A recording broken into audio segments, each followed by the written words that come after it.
When I first started writing music based on the literature of J.R.R. Tolkien many years ago, I felt almost like I was walking on sacred ground, you know, because he had such an idealized view of music. So I wanted to understand, how does he envision the power and role of music in his world, right?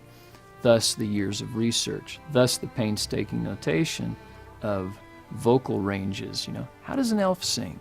How does a dwarf sing? What kind of instruments do hobbits play, right? Things like this. You pull that out of the literature. So with this understanding of how he envisioned music in his world, then I feel like I'm in a better position to be able to do justice to that, to create music that is authentic.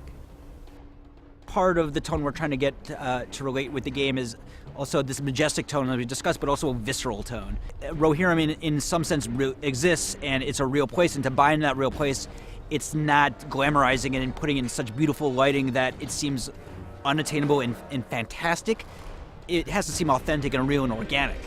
The first things that come to my mind when reinterpreting anything like that is just trying to be true to the original source material, and it's been interpreted in many different ways. So I think it's getting to the essence and trying to capture in whatever medium you're working in this time around the excitement, the grittiness that I think embodies the novels and the stories.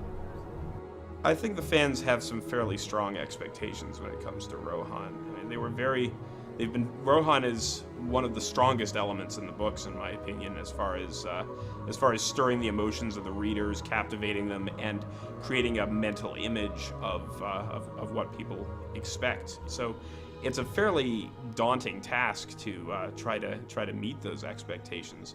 In that respect, it's also a really fun challenge to try to create what we've all seen in our heads while reading the books on the screen. One of the critical things that a composer and an audio team have to do for the players is to find a way to bring them into the world emotionally and help immerse them in the experience, so they forget they're sitting at their computer with headphones on, right? They forget that. They feel like they are part of the Rohirrim. They feel like they are wandering around in the Intwash Vale, you know? They feel like they're in that place having that experience. I like to say, while the players are playing the game, I'm playing the player, right? With some emotional knobs and sliders to kind of bring their emotions into the experience.